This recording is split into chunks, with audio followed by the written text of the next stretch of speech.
할렐루야. 하나님을 찬양합니다. 그리고 오늘도 어김없이 함께 하시는 여러분 모두를 사랑하고 축복합니다. 여러분, 한국은 요즘 가을이 시작되는 그 철임으로 아침 저녁으로 아주 시원해서 여러분들 공부하기에 아주 좋은 날씨입니다. 여러분 모두 열심히 공부를 하셔서 이 마지막 때에 주님이 원하시는 진리의 말씀을 익히시고 여러분들도 하루속히 이 진리의 말씀을 증거하는, 선포하는 그런 복 있는 자들이 되시기를 예수님의 이름으로 축복합니다. 오늘은 제28주 차로서 성경의 핵심 진리, 기본적 진리 세 번째 과목인 영계 구조와 실상 다섯 번째 시간으로서 영계 중간 영역, 중간층에 대한 강의를 진행하고자 합니다.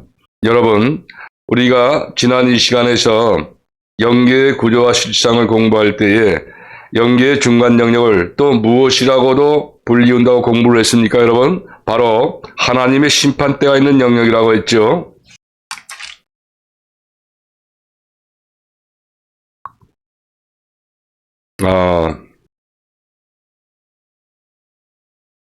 이 말씀을 영계의 구조와 실상에 대해서 말씀을 증거하기 전에 지난번 시간에도 말씀을 드렸지만 이 중간 영역이라는 말씀은 성경책에 나오질 않습니다. 그러나 이 중간 영역을 해석할 수 있는 성경 구절은 여러 곳에 있죠. 특별히 베드로전서 3장 18절 19절 말씀에 보면 예수님께서 이제 영으로 옥에 가서 전파하신다는 그 말씀가 있습니다. 그래서 이 영계 구조와 실상 시간에는 어떤 그 중간 영역이 있다, 뭐 성경책에는 기록이 안 되어 있지만 우리가 이 증거를 할 때에 스웨덴보르그라고 여러분들 잘 아시는 26년 동안에 저 천국과 지상을 왔다 갔다 하면서 하나님께서 특별히 이 천국에 대한 그런 모든 이모저모를 자세하게 26년 동안이나 살펴준 그런 스웨덴보르그 책도 많이 지었죠. 또 이분이 또 과학자에다가 9개의 박사 학위가 있는 그런 아주 유능한 사람 하나님께서 사용하셔서 이 중간 영역, 영계 구조와 실상에 대해서 이러한 그 내용들이 그분의 책과 또 그분의 어떤 그 모든 간증과 그 외에 많은 주의 사랑하는 종들의 그러한 어떤 천국을 다녀온 그런 어떤 간증 토대로 해서 이 말씀이 증거가 됩니다. 자, 이제 그러면 이러한 영계 중간 영역의 구조를 우리가 잘 살펴보면 바로 상층부와 중간층 그리고 하층부로 되어 있다는 것을 알게 되는데, 중요한 것은 교회 시대 동안 영계의 그 중간 영역을 통과할 필요가 없는 분들과 교회 시대 동안 심판 때에 있는 중간 영역을 통과하는 분들로 구분해서 두 가지를 놓고 볼 수가 있는 것입니다. 그러면 이제 교회 시대 동안 영계의 중간 영역을 통과할 필요가 없는 분들은 과연 어떤 분들인가에 대해서 우리가 알아보면 바로 이 교회 시대 동안에 이 땅에서 받아야 될 그 광야 연단을 다 받고 영적 할례를 받은 그런 성도들, 즉 익은 열매가 된 성도들을 말함입니다. 다시 말씀드리자면 이 땅에 사는 동안 영적 할례, 즉 성결 은총을 받은 성도들을 말함이며, 이분들은 별도의 연단을 받고 정화되는 중간 영역과 영적 할례 받는 장소를 통과할 필요가 없으므로 직접 낙원으로 들어가게 되는 것입니다. 따라서 앞에서도 이미 알게 된 바와 같이 교회 시대에 중간 영역을 통과하지 않고 직접 천국에 들어갈 수 있는 성도들은 땅에서 흰옷을 입은 이긴 자들 14만 4천 명 뿐인 것입니다. 그렇다면 교회 시대 동안 심판대가 있는 중간 영역을 통과하는 분들은 땅에서 땅에서 흰옷을 입은 이긴 자들 14만 4천 그 외의 사람들은 모두 다 심판대가 있는 중간 영역을 통과해서 천국으로 가든지 아니면 지옥으로 가게 되든지 하게 됩니다. 그런데 여기서 중요한 것은 이 중간 영역은 바로 교회 시대에 이긴 자들 14만 4천 명 이외에 모든 성도들이 한 사람도 예외 없이 통과하게 되는 그런 과정이라는 것입니다. 마지막으로 심판대가 있는 중간 영역을 세 부분으로 나누는 이유가 있는데, 이것은 천국이나 지옥으로 들어가기 위해서 준비를 하고 있는 상층부의 성도들과 또 하층부의 불신자들이 확실하게 구분이 되기 때문인 것입니다. 즉, 빛과 어두움이 갈라지듯이 이 죽은 사람들도 중간 영역에 들어가서는 분리가 되는 것이기 때문이며, 결국 이 천국에 들어갈 성도들은 중간 영역의 상층부를 통과하고 지옥에 들어갈 사람들은 하층부를 통과하기 때문에 그렇습니다.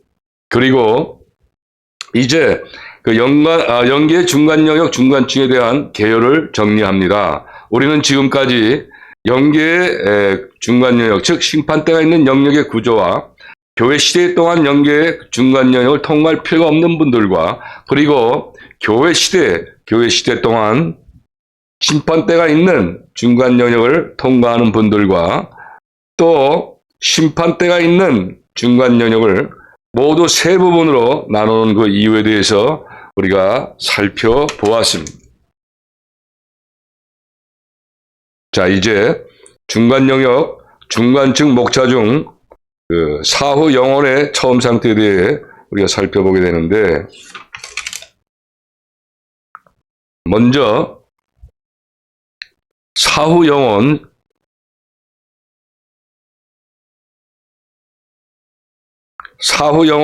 그 처음 상태 목차는 모두 6가지 대지로 되어 있어요. 첫째는 개요, 둘째는 형체와 크기, 셋째는 감각으로, 네 번째는 기억, 다섯 번째 재능, 마지막 6번째는 성격으로 대해 우리가 나누어 놓고 있습니다. 이것을 잘 살펴보도록 하죠. 자, 그럼 먼저 중간 영역의 중간층을 중심으로 한 중간 영역의 구조를 보면, 이 사람들이 죽자마자 처음에 들어가는 장소가 바로 중간 영역의 중간층이라고 하는데, 이 중간층을 바로 아까도 소개를 드렸습니다만 스웨덴보르그는 이 사후에 그 영혼의 그 제1상태라고 바로 이 중간층을 그렇게 정의를 했습니다. 그리고 중간 영역의 상층부와 하층부를 사후 제2상태라고 말을 하는데, 상층부는 천국에 들어갈 성도들의 제2상태이며 하층부는 지옥에 들어갈 사람들의 제2상태를 말합니다. 그리고 중간 영역의 구조가 이와 같이 되어 있는 것을 카톨릭에서는 상층부를 연옥이라고 말하며, 이 단테의 신곡에서는 정죄산이라고 하였는데, 바로 이 정죄산이란 것은 죄를 정화하는 산이라는 것을 말하는 것입니다. 자, 그러면 이제부터 연구할 내용들이 있는데, 먼저 사람들이 죽은 후에 천국이나 지옥에 들어가기까지 어떠한 과정이 있으며, 또 어떻게 변화가 되어야 천국에 들어가고 또 지옥에 들어가게 되는가에 대해서 연구를 하게 되는데, 다시 말씀드리자면 사람은 누구나 죽으면 영혼과 육체가 분리되는데, 사후에 영혼이 영계에 들어가서 천국이나 지옥에 들어가기까지 어떠한 과정을 거쳐야 되며 또 어떻게 변화가 되는 것인가에 대해 우리가 구체적으로 알아보도록 합니다. 자, 먼저 인간의 육체와 영혼과의 관계를 우리가 살펴보도록 합니다. 인간의 육체와 영혼과의 관계를 보면, 이 인간의 육체는 흙으로 만들어져 있죠. 그렇기 때문에 육체는 우리의 육체는 영혼이 없다면 흙덩어리에 불과한 것이므로 이 감각이나 고통이나 평안을 전혀 느낄 수가 없을 것입니다. 그리고 사람이 이 땅에 사는 동안 살아있다는 것은 영혼이 육체라는 흙집에서 살고 있는 것과 마찬가지인 것입니다. 그러므로 사람의 육체가 살아 움직인다는 것은 바로 이 영혼 때문이라는 것을 우리가 알 수가 있게 되는 것이죠. 그러면 이제 사람의 영혼이 육체를 벗어나서 영계에 처음 들어갔을 때의 상태, 즉 사후의 영혼의 처음 상태에 대해 알아보도록 합니다. 자, 내용은 이제 사람이 죽었을 때에 육신에서 분리된 영혼은 어떻게 생겼을까? 그리고 과연 크기는 어떠할까? 또 감각은 있을까 없을까? 또 사람이 가지고 있는 기억력이나 이 재능 등은 어떻게 되는 것인가? 그리고 사람들이 가지고 있던 성격은 어떻게 변화가 되는가 등의 문제들에 대해서 우리 모두 5가지 대시로서 하나하나 세밀하게 살펴보도록 하겠습니다. 자, 그러면 사람이 죽은 후에 그 영혼의 처음 상태에서 그 형체는 어떠한가, 그리고 그 크기에 대해서 살펴보도록 하는데, 자, 먼저 형체와 크기입니다. 자, 먼저 사람의 영혼의 형체는 있는가 없는가인데, 사람의 영혼은 육체의 눈으로는 볼 수 없는 것이지만 영계에서는 우리도 이 영안으로 볼 수 있는 형체가 있다는 것입니다. 그러면 그 영혼의 형체는 어떻게 생겼는가? 이 영혼의 형체는 각자 자기 자신의 육체의 모습과 똑같이 생겼는데 사후 처음에는 죽을 때 자기 육신과 동일한 모습이 되는데 어릴 때의 모습도 또 아니며 젊었을 때의 모습도 아니고 바로 그 죽을 당시 그 영혼과 그 당시의 영혼과 육체가 분리될 모습과 똑같다는 것입니다. 다시 말씀드리자면 오늘 죽는다면 우리가 지금 가지고 있는 육체의 모습과 똑같을 것이고 조금 더 늙어서 죽는다면 더 늙은 육체의 모습으로 보일 것이고 또 어릴 때 죽었다면 어린아이의 형체로 보일 것인데 이 머리 모양까지도 죽을 때의 모습과 동일하다는 것입니다. 그리고 이와 같이 사람의 영혼은 육체의 모습과 같은 몸을 가지고 있는데 이것을 바로 영체라고 합니다. 그런데 여기서 한 가지 더 알아야 할 것은 예를 들어서 팔이나 다리가 없는 사람이 죽었을 때에 그 영체에는 정상적인 팔과 다리가 있다는 거예요. 즉 육신이 성장을 하면서 사고로 인하여 다리가 절단되었다 할지라도 이 바로 영체에서는 사고가 나기 전 가지고 있었던 것처럼 그 다리가 있다는 것입니다. 그리고 영체는 이 칼로 잘라도 잘라지지 않고 또 불에 태워도 타지를 않는다는 거예요.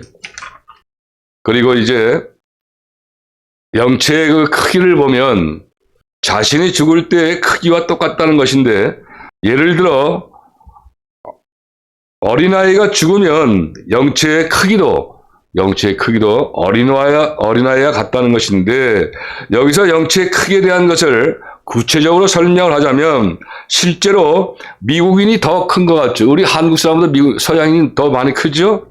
그러니까 이 서양인들의 영체도 한국 사람들 영체보다 실제로 더 크다는 거예요. 그리고 스웨덴보르그의 증거에 의하면 이 어머니 복중에서 죽은 아이들의 영체도 하나님께서 성장할 기회를 주신다고 증거를 하고 있습니다. 하나님께서는 아이들의 영혼을 교육받는 낙원에서나 천상 낙원에서 점점 성장하게 하시는데 그 크기와 형체는 청년들과 같이 되며 지혜와 인격도 성장시켜 주신다는 것인데 만약에 어머니 복중에서 낙태로 죽은 아이가 형체도 죽을 때의 모습 그대로이고 또 크기도 역시 죽을 때와 똑같다고 한다면 그 모습과 크기 그대로 천국이나 지옥에 과연 들어갈 수가 있겠는가라는 것이죠. 형체가 있어야 되지 않겠어요, 여러분? 그리고 죽은 사람의 영체의 변화를 보면 사람들이 영혼은 영계의 중간 영역에서 천국에 들어갈 준비가 될수록, 즉 점점 선을 사랑하고 악을 미워하면서 정결해질 수가 있도록 영체가 변해된다는 것인데, 예를 들면 처음에는 주름살이 상당히 많고 얼굴도 찌그러지고 이상해진 모습을 갖고 있을지라도 그 영체, 즉 영의 몸은 연단을 받으면서 마음과 행실이 정결해질수록 점진적으로 아름답게 된다는 것입니다. 그러나 단번에 바로 그 즉시 아름답게 되는 것은 아닙니다. 그리고 이렇게 변화가 되어서 천국의 맨 아래층의 변두리로 그 부끄러운 구원을 받고 들어갈 성도들이라 할지라도 이 세상에서 가장 잘생긴 남자나 여자보다 더 아름다운 모습을 가지고 천국에 들어간다는 것인데, 여러분, 이 예수님을 믿고 이 상급이 별로 없는 사람도 이 비록 낮은 천국에 간다 할지라도 천국은 이 세상에서 이 가장 좋은 것보다 훨씬 더 좋은 것이 바로 천국이라는 것이에요. 그리고 중요한 것이 있는데, 영계에서는 마음이 변화됨에 따라서 영체의 모습이 또 변화된다는 것을 중요시해야 된다는 사실인 것입니다. 따라서 이와 같이 영계에서 각자의 마음 상태에 따라 몸이 변화되는 이유는 마음이 영체를 통하여 그대로 드러나기 때문인 것인데, 그 신뢰를 우리가 보면 영계 체험을 많이 하고 천국과 지옥이라는 책을 저술한 스웨덴보르그가 이 영계에 대한 연구를 하기 위하여 영계에 들어갔을 때 중간 영역의 중간층에서 있었던 일들을 소개합니다. 갑자기 어떤 여자가 급속도로 다가오기에 스웨덴보르그는 빨리 피해야 되겠다 하는 생각을 가지고 그런 마음을 갖자마자 신속하게 몸이 피할 수가 있었다고 합니다. 만약 그때 당시 피하지 않았다면 그 음란한 여자에게 음행을 당할 뻔했다는 것이에요. 바로 그 여자는 스웨덴보르그를 보자마자 음욕의 지배를 강하게 받아서 갑자기 달려들었던 것입니다. 그리고 이 땅에서 많이 정결해진 성도들의 영체의 변화를 보면 영적으로 많이 성장한 성도들은 이 중간 영역에 처음 들어갔을 때 그 영체가 죽기 직전에 형편없는 그 육체의 모습과 같이 보이지만, 믿음으로 연단받고 정결해진 정도만큼은 빠르게 아름다운 모습을 가진 영체로 변화된다는 것입니다. 왜냐하면 그만큼 마음의 상태가 많이 선하게 발달되어 있기 때문에 아주 빠르게 아름다운 모습으로 변화가 된다는 것인데, 바로 자신의 죄를 철저하게 회개하면서 죄악을 쉽게 받아들이지도 않고 또 정결해진 성도들이라면 이 영적 성장의 정도에 맞도록 영체의 모습도 속히 변화가 된다는 것이기 때문입니다. 그러나 이 땅에서 예수님을 구주로 영접하자마자 죽은 사람이라면 그 형체가 아름다운 모습으로 변화되기 위해서는 시간이 많이 걸린다는 거예요. 보충적으로 설명을 해보면 영적 성장의 정도에 맞도록 영체의 모습도 속히 변화가 되는 것인데, 바로 행한 대로 받는 상급의 원리가 적용되는 것입니다. 이제 사후 영혼의 처음 상태 두 번째 대지인 형체와 크기를 정리합니다. 우리는 지금까지 영혼의 형체는 과연 있는가 없는가, 또 그 영혼의 형체는 어떻게 생겼는가, 그리고 영체의 크기에 대해서, 또 영체의 모습과 크기에 대한 의문점과 또 영체가 어떻게 변화가 되는가에 대해서 영계에서는 또 각자의 마음의 상태에 따라 몸이 변화되는 이유와 영계에서 각자의 마음의 상태에 따라 또 몸이 변화되는 신뢰, 그리고 이 땅에서 많이 정결해진 성도들의 영체 변화에 대해서 우리는 하나씩 하나씩 살펴보았습니다. 다음은 세 번째 대지 내용인 감각에 대해서 살펴보도록 합니다.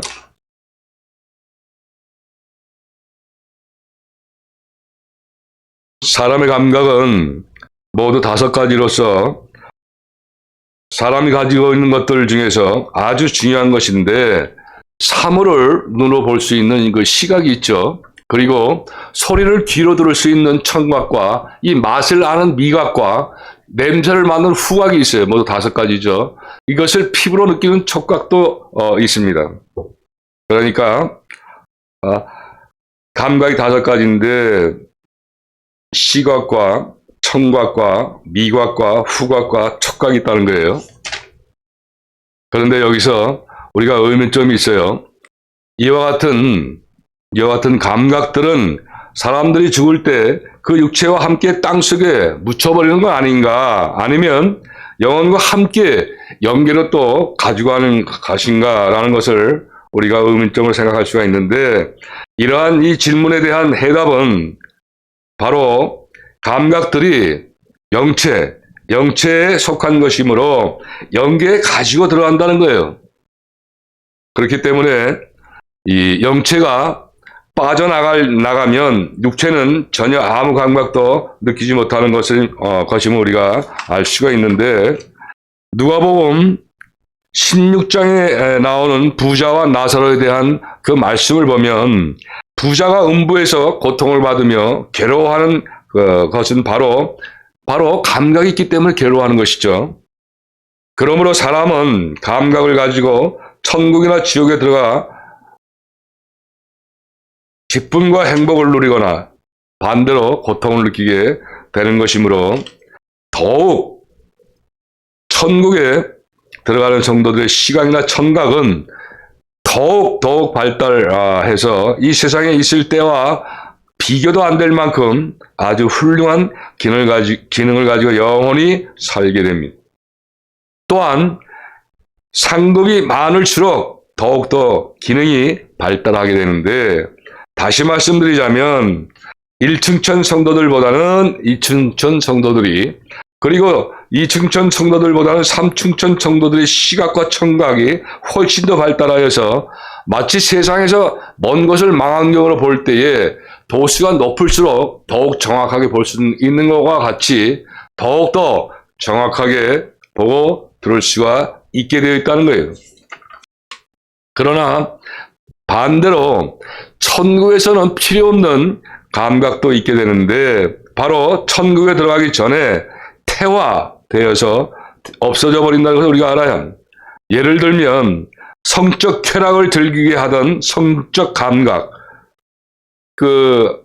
어떤 음란한 여자를 보게 되면 음욕이 일어나는 것, 이런 감각이 태화된다는 것을 말씀드리는 거예요. 그래서 이 성적 감각은 천국에서는 필요가 없는 것이기 때문에 그대로 가지고 들어갈 수 없다는 거예요. 퇴색해버린다는 것이죠. 그리고 이러한 성적 감각은 죽은 후에도 처음에는 영원히 그대로 가지고 있지만 중간 영역에서 점진적으로 태화가 되어버리는 것입니다. 따라서 영체 감각에 대해 결론적으로 우리 설명을 하면,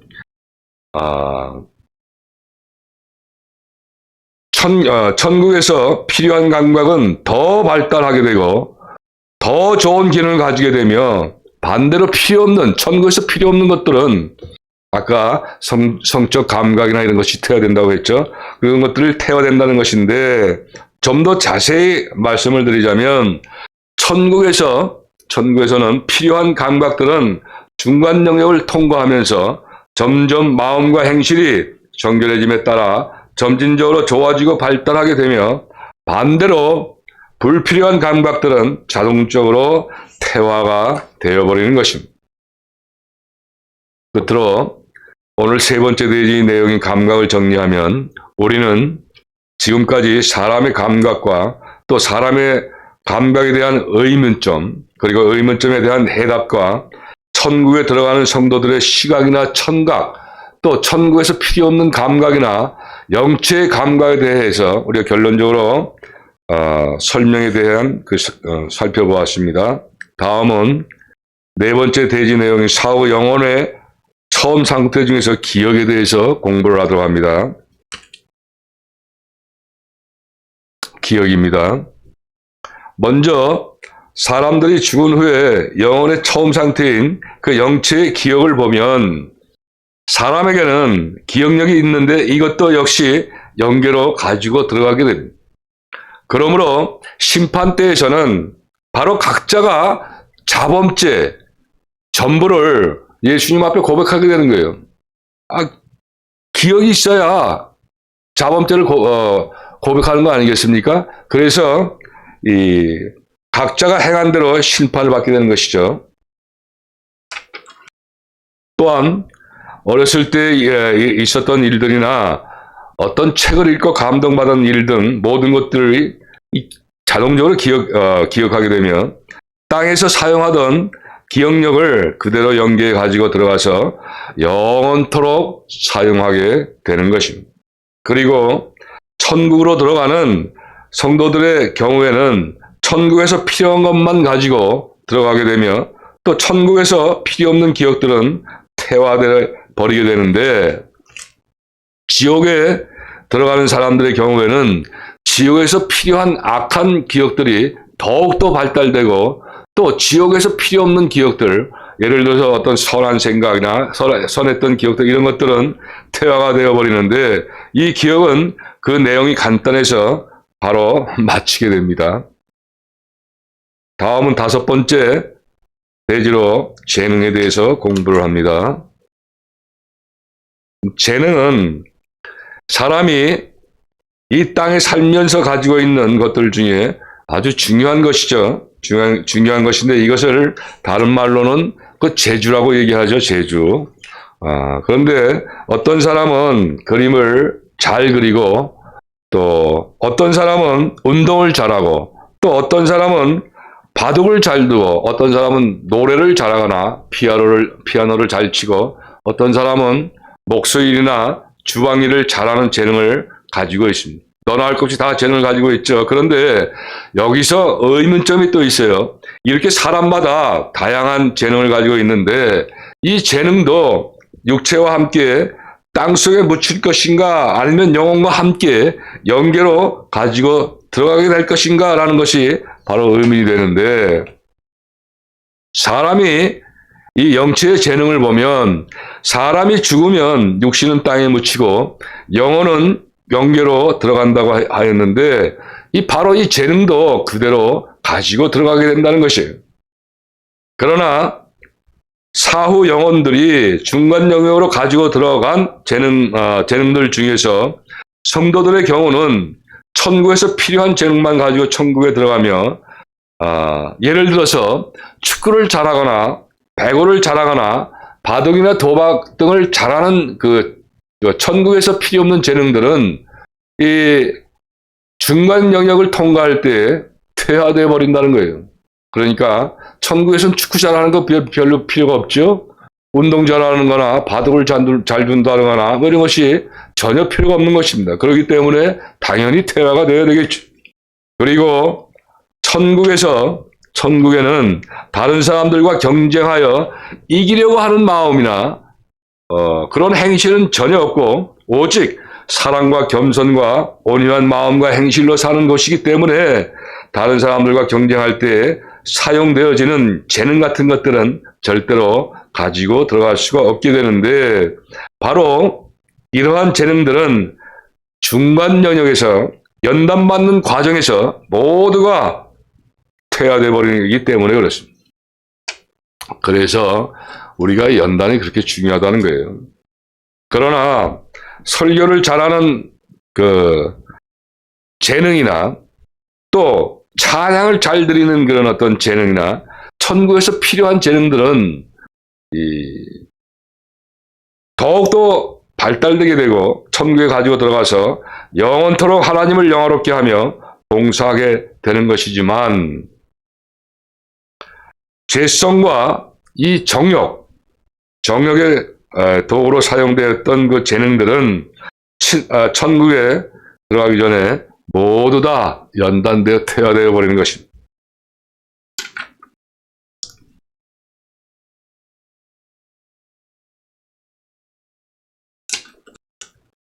자, 이제 사후 영혼의 처음 마지막 1번째로 성격에 대해서 공부를 하도록 합니다. 여러분, 이 사람들이 죽었을 때 가질 수 있는 의문점이 있죠.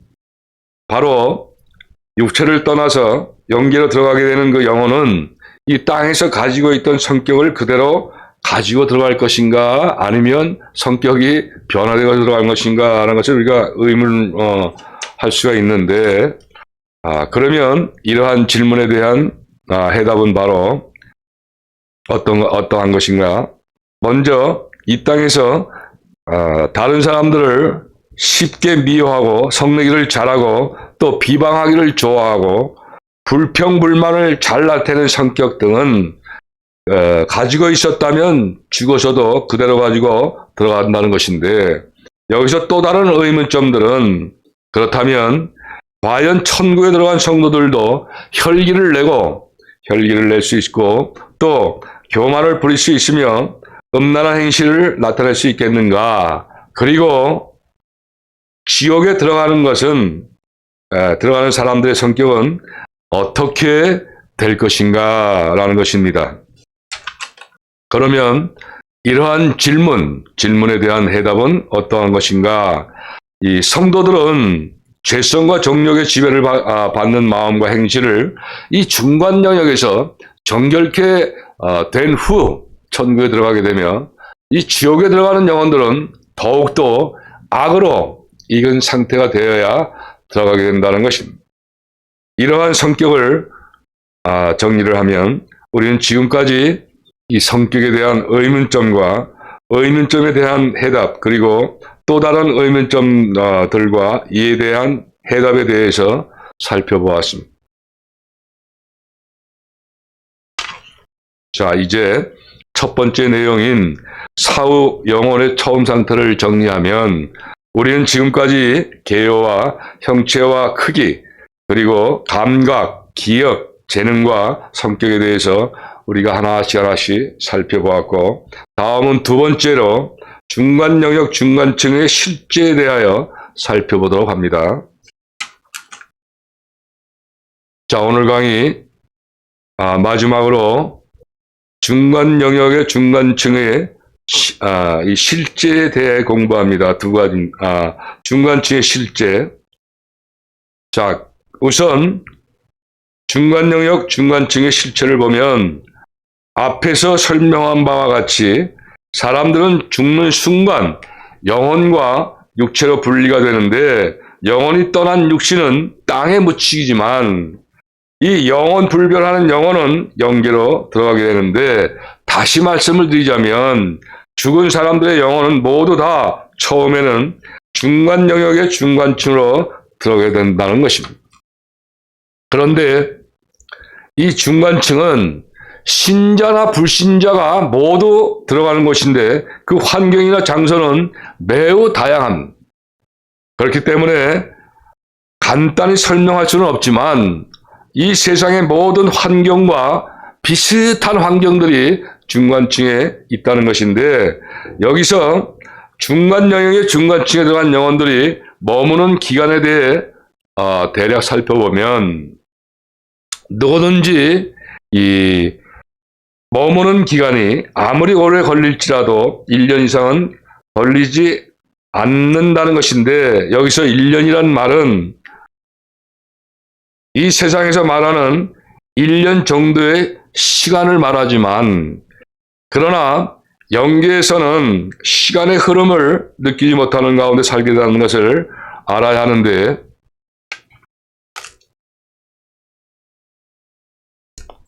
다시 말씀드려서 빠른 사람이 하루에 이틀 걸리면 대부분 1년 이내에 상층부나 하층부로 이동하게 된다는 것입니다. 그리고 중간층에 들어간 중간 영역의 중간층에 들어간 영혼들의 상태를 보면 중간층에 들어간 영혼들은 모든 환경들이 이 세상에 있을 때와 비교하여 큰 차이가 없으므로 서로 아는 사람들을 만나면 기뻐하게 되고, 때로는 부부가 만나서 이 세상에 살 때 가지고 있었던 그 애정의 정도에 따라 오랜 기간이나 짧은 기간 동안에 함께 생활하기도 한다는 것이. 그리고 이곳에 들어온 대부분의 영혼들은 처음에 사후 영계의 생활이 어떠한 것인지 모르며 자신이 어디에 와 있는지 알고 싶어하고 영체를 가지고 있다는 것을 놀라워하게 된다는 거예요. 또 천국과 지옥에 대해서도 열심히 알고자 하는 그런 생각이 있다는 거예요. 또 천사들이 그들에게 가르쳐 주어서 이 사후 상태나 천국과 지옥에 대하여 이 깨달을도록 이 천사들이 인도를 해준다는 거예요. 그리고 대부분의 성도들은 죽자마자 곧바로 천국에 들어갈 줄로 알고 있기 때문에 크게 당하고 자신이 천국에 들어갈 수 있는 것인가에 대해 굉장히 궁금하게 생각한다는 거예요. 그럴 수밖에 없죠. 우리 대부분 우리 교회에서 이야기할 때 사람 죽으면 예수님 믿으면 바로 천국 간다고 했는데 내가 이게 예수님 믿어서 천국 가야지 이게 어떻게 이상한 데 와 있어? 이렇게 당황한다는 거예요. 그리고 내가 과연 천국에 갈 수 있겠는가? 이런 그 불안한 감정이 이제 올라가게 된다고 궁금해진다는 그런 얘기. 또 중간층에 들어간 영혼들은 세상에서 가지고 있던 어떤 그 성질 그대로 생활하게 되며 자기의 정력과 죄성을 만족시키기에만 몰두하게 되는데, 다시 말해서 이 세상에서 죄성과 정력으로 부패된 마음과 행실을 그대로 가지고 생활을 한다는 거예요. 그래서 이 세상에 사는 동안 복음을 거부한 사람들은 이 중간층에서도 이 천사들에게 전도를 받게 될지라도 이미 세상에서 마음이 굳어져 있기 때문에 외면을 하게 된다는 것이며, 또 이 중간층에 들어간 영혼들은 이미 천국이나 지옥과 자기도 모르는 사이에 관계를 맺고 있기 때문에 선을 따라 생활하는 성도들과 정력과 재성을 따라 생활하는 불신자들은 서로 점진적으로 분리가 되어 간다는 거예요. 분리가. 자, 분리가 되면 성도들은 상층부로 가겠죠. 또 불신자들은 하층부로 내려가겠죠. 자, 그리고 지금부터는 중간 영역의 중간층에 들어간 영혼들의 상태에 대해 이 신뢰를 한번 들어보도록 합니다. 첫 번째 신뢰입니다. 어느 회사원이 회사에 출근하다가 이 돌발적인 교통사고로 해서 갑자기 죽게 돼요. 근데 이 사원은 미처 죽음을 준비하지 못했기 때문에 자기가 사고로 죽은 건지를 그 영혼의 육체를 벗어나 죽은 줄도 모르는 가운데 있다는 거예요. 그러니까 자기 회사에 마치 내가 죽은 게 아니라 자기 사무실로 들어가는 걸 착각하고 있다는 것이죠. 그런데 이 회사원의 영혼은 사무실 입구에서 문을 열고 들어가려고 하는데 문이 열리지 않고 자꾸 헛손질만 하는 것이었습니다. 그러나 이상한데 하면서 힘을 줘 문을 열려고 하지만 손잡이는 잡히지도 않고 문은 열리지 않았는데도 거침없이 사무실 안으로 그냥 쑥 들어가게 된다는 거예요. 이상하다고 생각하면서도 자기 책상에 가서 일을 하려고 책상 서랍을 열어도 열리지 않고 글씨를 쓰려고 연필을 집어도 쥐어지지 않고 전화를 걸려고 전화기를 들어도 손에 잡히지 않는다는 거예요. 당연한 거죠. 그런 등 여러 가지 이상한 경험을 하게 됐다는 거예요. 그러면서도 이 사후 영계에 대한 지식이 전혀 없었기 때문에 자기가 죽은 걸 모른다는 거예요. 깨닫지 못하는 거예요. 그러다가 옆에서 근무하는 여사원을 불러요. 그 여사원이 전혀 아는 채도 않고 있어요. 그러니까 허우대고 계속 여사원을 부르고 했지만 여사원은 이미 육신에서 연결 교류할 수가 없겠죠. 그래서 계속하여 부르는데도 이 여직원 자기 일만 계속하는 것을 보고 이 죽은 사원이 화가 나는 거예요. 화가 나서 가까이 나가서 그 여사원의 뺨을 때리고 했는데 역시 헛손질이라는 거예요. 헛손질. 그런 신뢰가 있다는 거예요. 자, 이러한 경험들을 반복하면서 본인이 이상하다라고 생각을 해요. 그리고 그때 바로 천사가 나타나서 지금 당신은 죽어서 영계에 와 있는 거예요. 그렇기 때문에 라고 그런 현상들이 일어난 거라고 설명을 하는데도 이 회사원은 좀처럼 믿으려고 하지 않는다는 거예요. 왜냐하면 바로 죽어서 그 현상을 그대로 가지고 왔기 때문에 그렇다는 거예요. 자, 그러다가 그동안 여러 차례 헛손질과 이상한 경험들을 기억하면서 결국 내 자신이 죽어서 영계에 들어와 있다는 것을 점진적으로 깨닫게 된다는 거예요. 이와 같이 영계에 대한 지식을 갖추지 못하고 있는 영혼들이 당황하는 모습을 볼 때 영계에 대한 지식이 우리는 꼭 필요한다는 거예요. 그래서 앞서도 말씀드렸지만 스웨덴보르그의 경험담 26년 동안의 경험담이지만 우리가 전혀 모르고 그냥 중간 영계에 들어가는 것보다 미리 다 익혀서 알고 진리를 깨닫고 가는 거와 천지 차이가 되는 거예요. 그래서 이 증거사명이 이렇게 중요하다는 거예요. 자, 이번에는 두 번째 신뢰를 말씀드리도록 합니다. 어떤 집에서 갑자기 불이 나서 전 가족이 동시에 죽는 불행을 당하게 된 경우예요.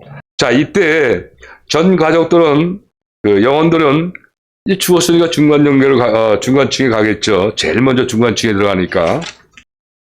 그곳에서 가족들끼리 이 세상에 살 때처럼 살면서 또 부부 생활도 하고 아기자기한 가정 생활을 할 것으로 생각을 하고 있어요.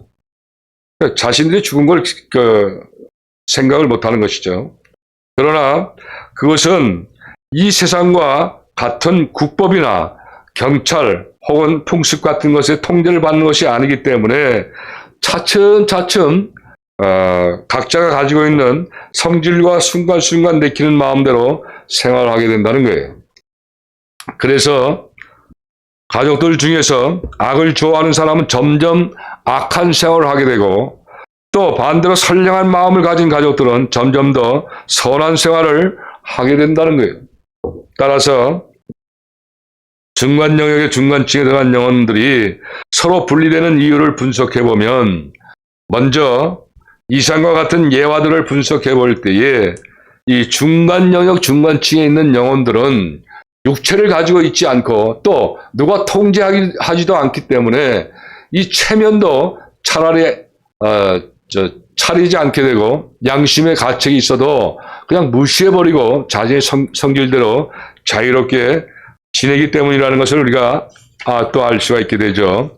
이 중간층에서는 각 사람마다 머무른 기간의 차이가 있지만 몇 주나 몇 개월 정도가 지나게 되면 싸움을 좋아하는 사람들은 더욱더 포악해지고 신경질이나 짜증이나 성내고 욕하기를 잘하는 사람들은 그 죄성의 지배를 더 강하게 받으면서 영계의 모습이 점점 달라지기 때문이며 위에서 예를 든 가족들은 마음 상태에 따라 선한 사람의 모습은 점점 아름다워지고 악한 사람은 점점 흉측한 모습으로 변형되기 때문에 이제 서서히 분류가 되는 거예요. 같이 살 수가 없게 되는 그런 과정으로 간다는 얘기죠.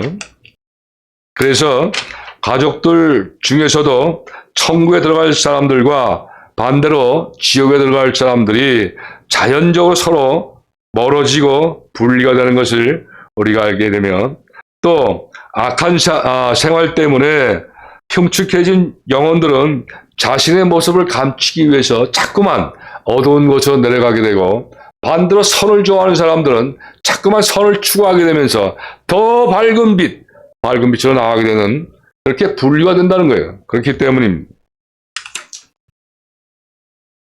자, 이상과 같이 중간층 실제에 대해서 우리는 지금까지 중간 영역, 중간층의 실제와 또 중간 영역의 중간층에 들어간 영혼들이 머무는 기간은 어느 정도인가, 또 중간 영역의 중간층으로 들어간 영혼들의 상태는 어떠했던가, 또 중간 영역의 중간층에 들어간 영혼들의 상태에 대해 그러한 신뢰들을 어느 회사원과 또 여러 가지 신뢰를 들어보았고, 또 중간 영역의 중간층으로 들어간 영혼들이 이 자동적으로 서로 악과 선이 분리되는 것처럼 그 이유에 대해서 우리가 모두 공부를 했고, 자, 끝으로 오늘 강의의 중간 영역의 중간층에 대해 우리는 지금까지 사후 영혼의 처음 상태, 중간 영역 중간층의 실체에 대해 모두 다 공부를 하였습니다.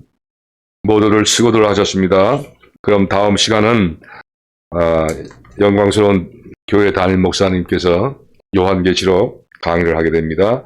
계속해서 정치해 주시기 바랍니다. 감사합니다.